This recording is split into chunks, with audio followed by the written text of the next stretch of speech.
नमस्कार दोस्तों, कैसे हैं आप सभी। मैं आपका वेलकम करती हूँ हमारे YouTube चैनल जॉब जंक्शंस में।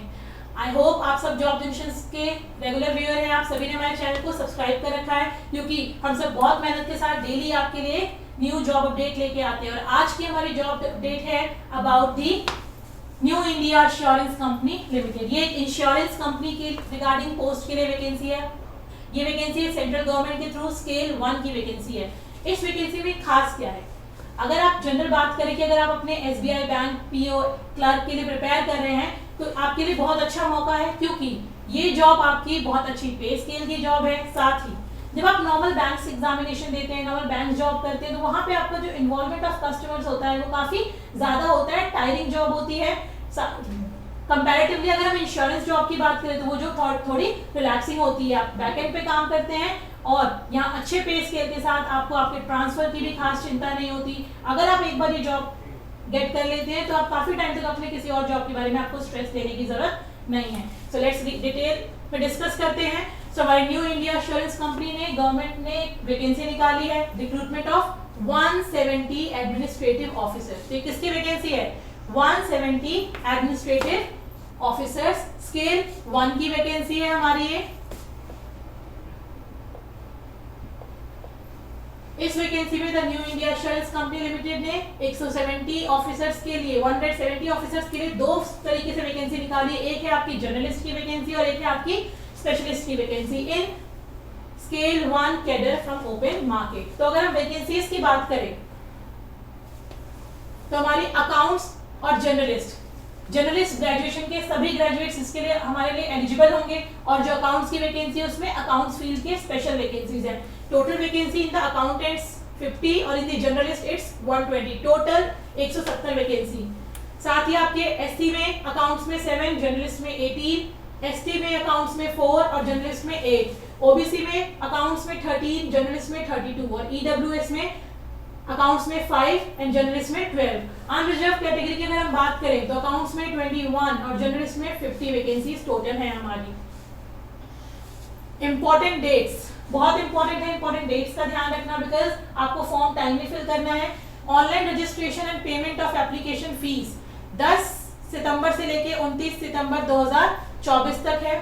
फेज 1 जो होगा आपका ऑनलाइन एग्जामिनेशन का वो होगा आपका 13 अक्टूबर 2024 का। ये टेंटेटिव डेट्स हैं आपकी, बट ये जो हमारी ऑनलाइन रजिस्ट्रेशन की डेट्स हैं 10 सितंबर से लेकर के 29 सितंबर तक, ये डेट्स आपके फॉर्म स्टार्ट हो चुके हैं। काइंडली जाके फॉर्म्स को आप फिल करें after watching this whole video. Phase 1 जो आपको ऑनलाइन एग्जामिनेशन उसकी टेंटेटिव डेट है अभी 13 अक्टूबर। फेज 2 ऑनलाइन एग्जामिनेशन जहां आपको ऑब्जेक्टिव प्लस डिस्क्रिप्टिव होगा। यहाँ आपका प्री के साथ साथ मेंस का भी एग्जामिनेशन है। इस एग्जामिनेशन की प्रिपरेशन आपको अच्छे तरीके से करनी होगी। अगर आप पहले कई बार दे चुके हैं एग्जामिनेशन तो आपको आइडिया होगा, लेकिन अगर आप पहली बार है तो आप बहुत ज्यादा उम्मीद ना लगाएं। लेकिन अगर आप अच्छी तैयारी के साथ करेंगे तो आप इसको गेट कर सकते हैं। और उन सारी तैयारियों के माध्यम में हम आपको बताएंगे आप कहाँ से एक सही मटेरियल के साथ, सही फैकल्टी के साथ, सही सपोर्ट के साथ ग्रो कर सकते हैं और अपने बैंक अपने इस जॉब के लिए अपनी पोजीशन को गेट कर सकते हैं।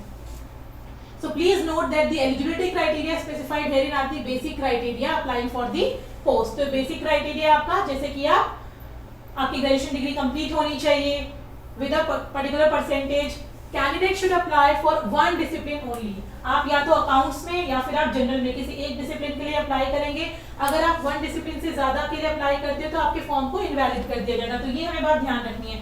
साथ ही एक इंपॉर्टेंट बात आती है नेशनैलिटी। ये इंडियन, आपकी नेशनैलिटी इंडियन होना जरूरी है। तो आप इंडिया के किसी भी एरिया से आप इस फॉर्म के लिए अप्लाई कर सकते हैं, बट नेशनैलिटी आपकी इंडियन होनी चाहिए।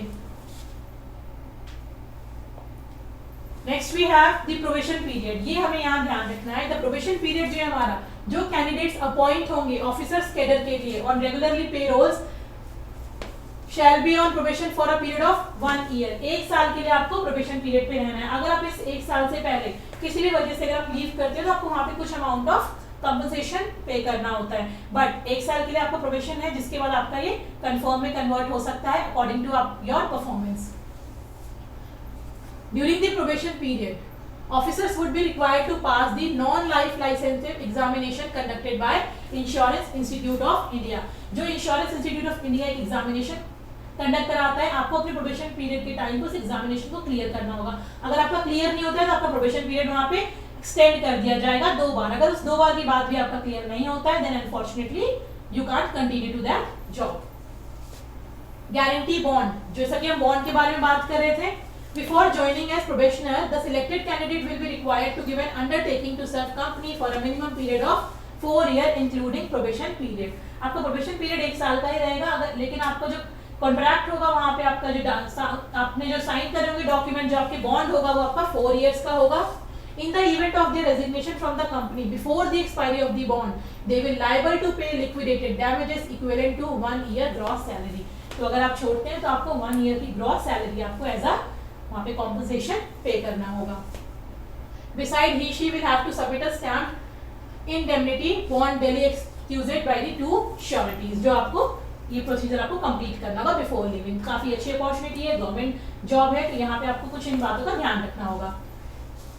इम्यूलमेंट्स एंड बेनिफिट, साथ ही बात आती है, हम कह रहे हैं जॉब अच्छी है तो इसमें अगर हम पे की बात करें तो बेसिक पे ऑफ 50,925, ये बेसिक पे यानी कि कुल मिला के आपकी सैलरी अच्छी खासी आपकी 80 to 90,000 के बिटवीन बनेगी। With the scale of 50,925 to 2,500 and then जो आपका ग्रेड पे के according 96,765 and the other admissible allowance as applicable. तो बहुत अच्छी सैलरी है आपकी यहाँ पे।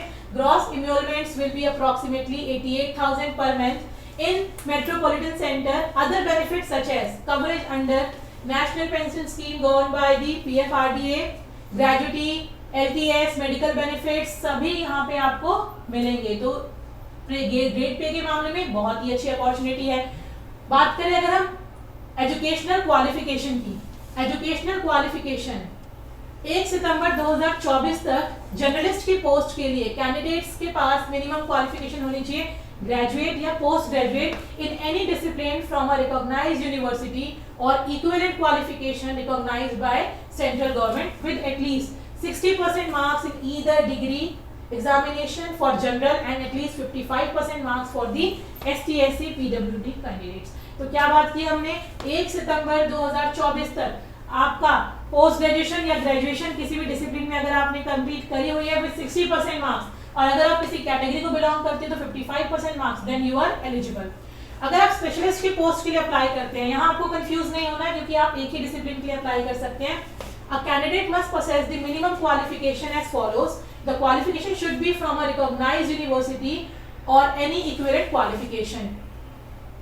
ये क्वालिफिकेशन आपको ध्यान रखनी है। स्पेशलाइजेशन के लिए जो मिनिमम क्वालिफिकेशन है आपकी, आप चाहे CA हो या फिर आप इसके अलावा मैनेजमेंट अकाउंटेंट्स हो, आपका CA मैनेजमेंट अकाउंटेंट्स, ये सब में ग्रेजुएशन जो आपका है 60% से कंप्लीट होना चाहिए and same 55% for the category. और अगर आपने MBA किया है फाइनेंस से या PGDM फाइनेंस से किया है या MCOM किया है विद 60%, तो भी आप अकाउंट्स के लिए एलिजिबल हैं। तो ये एलिजिबिलिटी क्राइटेरिया एक इंपॉर्टेंट फैक्टर है आपका डिसाइड करने का कि आप किस पोस्ट के लिए अप्लाई करना चाहते हैं। Educational qualification should be from a university, recognised university से होनी चाहिए आपकी। अब आगे बात आती है हमारी एज की, जो अगला क्राइटेरिया हमारा एज। मिनिमम एज है आपकी 21 ईयर एंड मैक्सिमम एज है आपकी 30 इयर्स। अगर आप 1 सितंबर 2024 को 21 ईयर कंप्लीट कर चुके हैं तो भी आप इस फॉर्म को फिल कर सकते हैं, और अगर आप 1 सितंबर 2024 को 30 ईयर से पहले हैं तो भी आप इस फॉर्म को फिल कर सकते हैं। 21 से लेकर 30 ईयर तक का कैंडिडेट इस फॉर्म को फिल कर सकता है। Relaxation in upper age limit shall be as follows. जो रिलैक्सेशन होंगी आपकी वो होंगी शेड्यूल कास्ट के लिए 5 इयर्स है, अदर बैकवर्ड क्लास के लिए 3 इयर्स है, और person with benchmark disabilities 10 years की आपको अपर एज लिमिट में आपको रिलैक्सेशन मिलेगा। एंड एक्स सर्विसमैन के लिए आपके पास 5 इयर्स का रिलैक्सेशन है। तो अगर हम इस एज की कॉन्क्रीटली बात करें तो जो लोग 2 सितंबर 1994 से लेकर के 1 सितंबर 2003 तक बॉर्न हुए हैं वो लोग इस फॉर्म के लिए एलिजिबल हैं। इसके साथ ही हमने यहाँ सारी चीजें देखी कि हमें कैसे कैसे फॉर्म फिल कर सकते हैं, कैसे कैसे प्रिपेयर करना है, पेपर कैसे होने वाला है। पेपर यहाँ हमारा 2 पार्ट में होने वाला है, वो भी हमने देखा। आफ्टर दिस कोई और आपकी डाउट्स नहीं होने चाहिए, सारी चीजें यहाँ बता दी गई है। इस नोटिफिकेशन का लिंक हमने अपने डिस्क्रिप्शन बॉक्स में अटैच कर दिया है।